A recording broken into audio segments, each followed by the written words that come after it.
Good day, subscribers. It's me, the finance guy, back with another video today, guys, and today we're going to be talking about 5 ways I like to make money. As time has gone on, I have found different ways to make money, and one of my favorite ways to make of recently has been investing. With that being said, I'm going to start with number 5, and why I think number 5 is one of the most important ways to get money, just because it builds a foundation for you to get invested or to start building your own business.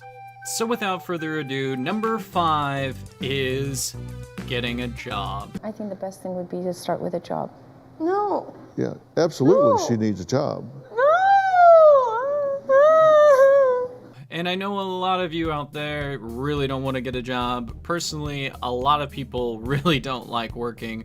No one likes getting up every single day and doing something that they dislike, or taking the time that they have out of their day to exchange it for money. And this is why I think a lot of people devalue money. It's basically time. I mean, and that's one of the most valuable things that you can have. And the fact that they don't teach this in school, I think, is absolutely hilarious. I think it should be one of the most important things when taught in schools, because if you don't have money, how are you supposed to be able to buy the things that you need to survive? 1, and 2, how are you supposed to be able to spend time doing the things that you really enjoy? And say you don't have a job. This is your first opportunity to make your mark on the world. You can go out and you can pursue yourself in education, but the problem with that is if you take on student loan debts, it's going to be really expensive. So if you can find a way to not pay those, or have it fully paid off and not have to deal with the interest from student loans, I highly recommend that. Second thing to note is that if you are going to get yourself an education, make sure that the job is going to be available for you after you finish school, and it is going to be in an industry that is needed. With that being said, also take into consideration, is this the career that you're going to be pursuing for a really long time? Is this something that you're going to be happy with? And how are you going to develop as an individual as time goes on? Are you going to be interested in the same thing when you start when you're 20 and by the time that you're 30? And the chances are you're not. With that being said, you need to be absolutely certain that this is what you're going to be doing. And this is why I find it really important for you to do a little bit of quote-unquote soul searching before you figure out that this is what I really want to do for the rest of my life. Okay, now I've figured out what I'm passionate about, what I really like, and then you can pursue it. But getting a job and making sure that the job that is required through your education, if you decide to pursue an education, make sure that it's going to be available for you and it's going to be making you enough money that it's going to make you happy. And I'll tell you this right now, that the majority of people that make over $70,000 a year are largely considered not worrying about money at all, because at a $70,000 mark currently in the United States, that's it. You don't really need a whole lot more money, and you don't need a whole lot less money to be able to make all the things that you really need and make all the major purchases. So the $70,000 a year mark is kind of where you want to be. And if your job that you're going to go pursuing doesn't provide that, then you might find yourself struggling in areas where you would like to be able to do things that you really want to do.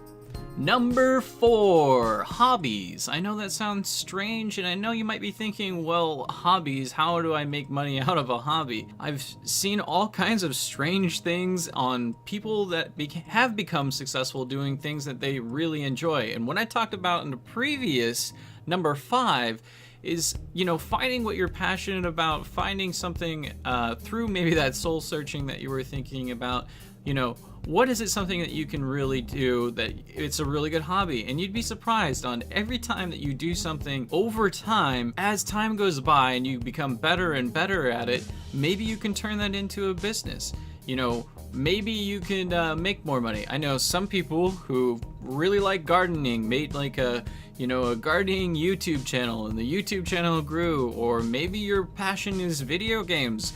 Maybe you should try that. Maybe you really like playing games, and maybe you upload, and maybe something comes of it. You never know.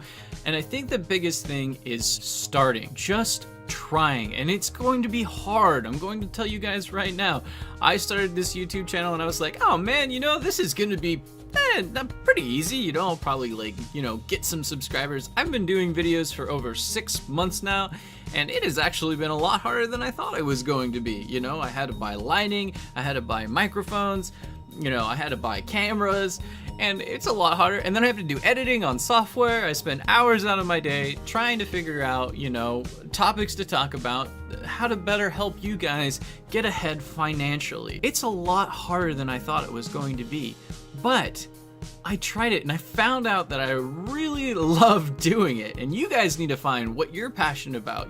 I'm passionate about a ton of things. I love books, I like gaming, I like gardening, I love all kinds of different things, but you need to find what you're passionate about. And maybe, just maybe, you can find something that's going to generate you money that you love. Number 3, one of my favorite ways to get invested when it comes to doing any kind of investing is through real estate. And I know you guys might be thinking to yourself, well, how am I supposed to get invested into real estate when it has such a high barrier to entry? I mean, we're costing like $10,000, $20,000 to even put down on a down payment on a home. How am I supposed to be able to do any kind of real estate investing with that amount of money if I'm already trying to figure out how to make more money? Well, the number one thing that I should tell you guys when it comes to doing real estate investing is to think about all the possibilities of real estate investing. What options do you have available to you? So, let's start with number 1. You have a house that you would like to flip. You would like to purchase this house for a specific price. You would like to remodel the home. With that being said, if you were to remodel a home, did you have the money to put down as a down payment to have the home? And do you have the amount of money needed to be able to fix the home? And do you have additional funds? Because chances are, if you're fixing up a house, you may run into some additional problems. I'll tell you this right now. My grandpa did this for a very long time, and he always had additional sums of money just in case a job that he was going to flip would turn into just a bad situation. You never know what you're gonna get into when it comes to flipping a home, so make sure you do your own research. You have additional funds when it comes to doing any kind of flip. So there's that one.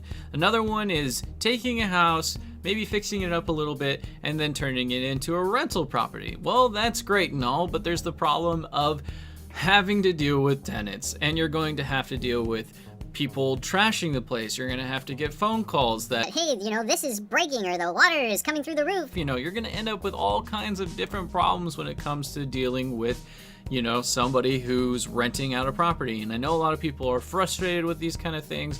A lot of people do not like doing it.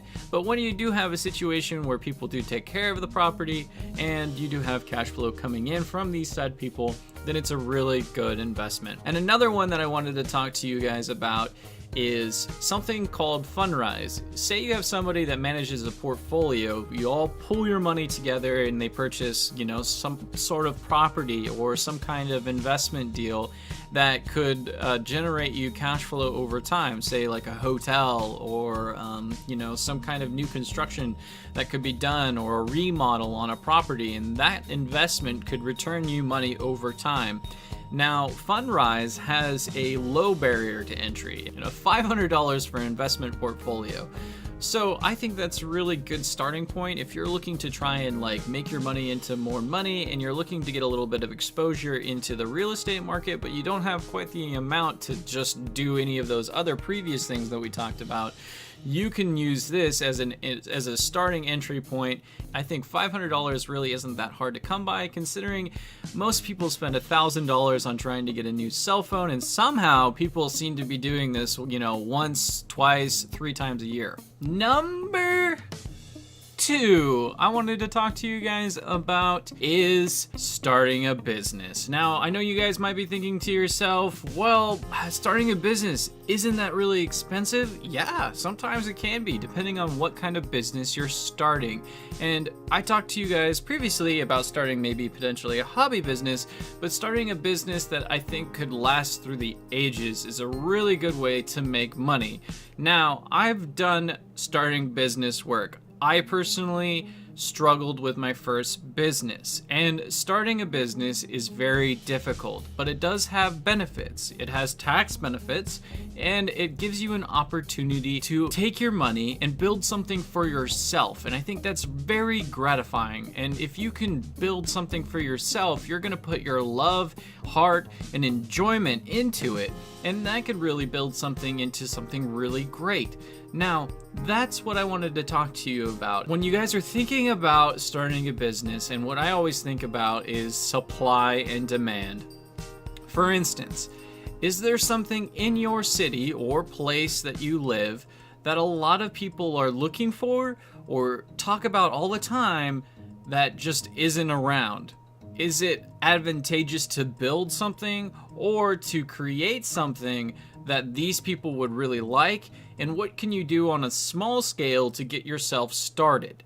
I think that is one of the best things when it comes to starting a business, and I think it's one of the best ways to make money. Number 1, become a stripper. I'm just kidding, I would never do that. What I did want to tell you guys though, investing in the stock market. Say for instance, you decided to purchase 100 shares of AT&T stock as it was today at $32.22. That would cost you $3,222, and you would receive a $50 dividend payout 4 times out of the year. With that being said, it would give you a grand total of $200 a year to spend how you saw fit.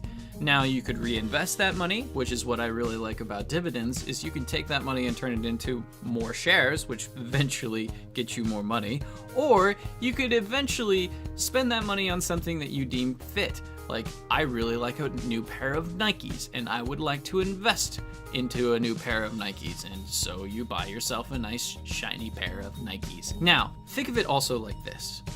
When is your boss going to go out and give you an extra $200 a year for the next maybe 5, 10, 20 years? Well, the chances are he might do it once. He's not going to be able to afford to be able to do that every single year. But that's the beauty of investing. You're taking your money and you're turning it into more money. It's like when someone hands me a $20 bill, I don't see it as a $20 bill. I see it as a $20 bill that can be turned into something else in the future. And I'd like to choose where my money is going. I like to put my money where my mouth is, and I'm going to pick what I'm going to pick, and I'm going to put my money where I think is the best place to put it, because honestly, I want to turn my money into more money. And do you think a bank is going to give you a 8% or a 5% return on any kind of investment that you give to them? No, they're not going to give you that. They're not going to give you jack diddly squat. They're going to give you maybe a 3% return at best. And guess what? Inflation rises at 2%. So at best, if you lock up all your money, you're going to get a 1% return. Whoop-dee-doo. The future is rather bright for the stock market. Even if things come down to a really low valuation, that is when you back up the truck and buy. And a lot of people are going to be really burned on this stock market crash. I think we're reaching incredibly high valuations when it comes to the stock market. Some of these things are just getting absolutely ridiculous. Look at how much Netflix has gone up this year. I think it's over 180% within the last 8 months or something like that. It's absolutely ridiculous. It's trading at 250 times its earnings. I love Netflix. Does that even justify the growth at all? No. And when the party ends, this is all going to come crashing down, and I'm going to have this video here to say, I told you so. And the funny part is when you know that, when you have that power, when you have that knowledge that all these things are going to come to an end, then you can back up the truck with all your cash and you could purchase shares of companies at a much cheaper valuation and play the waiting game, which is one of the most important things when it comes to investing: patience. So I hope you liked this video today, guys. Give me a like if you really liked it. Subscribe if you haven't subscribed yet, and share this video with your friends if they're learning about investing and they're wanting to save more money. I have a ton of videos that cover a broad base of topics. Feel free to check those out on how to get ahead and how to start investing in general, or backing up the truck and being ready for when the crash finally does happen. I'm not saying it's gonna happen right now. It could happen tomorrow. It could happen 3 years from now. Who knows how long it's going to take? But with that being said, I want you guys to be prepared financially, and I think the best place to be prepared financially is if you have a little bit of cash on hand for when things get dirty. With that being said, thank you so much for watching, guys, and I'll see you again next time. Dance party! I'm the Juggernaut! I'm the Juggernaut!